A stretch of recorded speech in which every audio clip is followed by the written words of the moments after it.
Aupa, arratsaldeon guztioi, hemen batu zareten guztioi.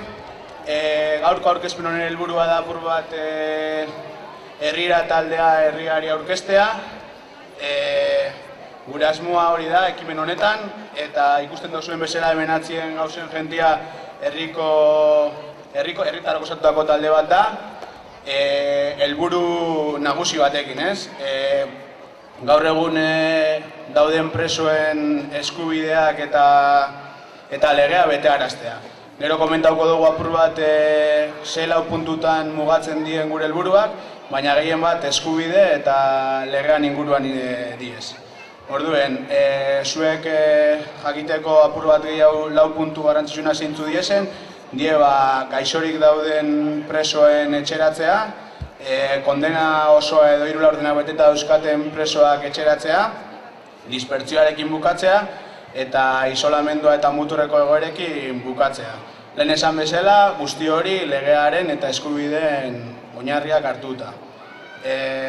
Momentuz, Euskal Herrian dauen egoera berri honetan, legea bete eskero, bai Euskal Herrian eta bai Elorrion, dauden presoetatik asko kanpoan egon beharko litzateke, eta hori da guk exigitu nahi duguna, lege hori betearaztea, ez?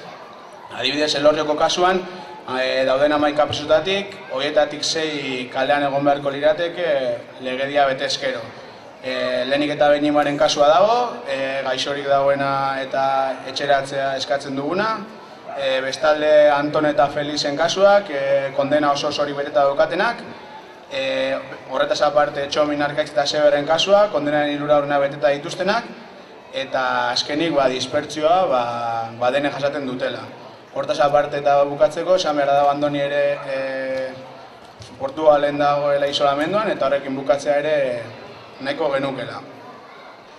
Hemen gaur jente asko batetia lortu izen dugu, baina uste duguna da benetan mugimendu honek indarra izateko guztion ahalegina behar dela.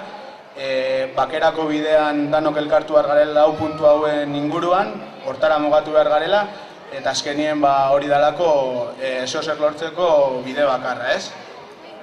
Mai honetatik, azkenik esan, mai honetatik gonbitea egin nahi otzugula, herrirak sortuko dauzen ekimenetan hemendik aurrera parte hartzeko,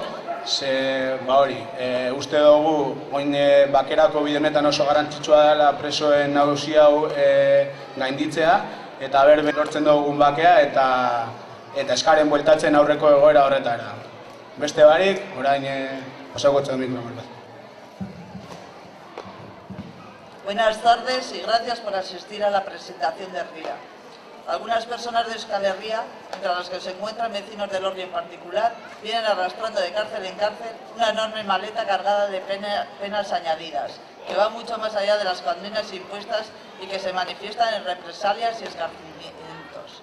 Con el alargamiento de sus condenas, su alejamiento y dispersión o el mantenimiento de condiciones incompatibles con su estado de salud, en un claro intento del Gobierno para extender sus medidas de represalia sobre sus familias, su entorno y sobre ellos mismos, incumpliendo e interpretando de forma extensiva su propia legislación vigente.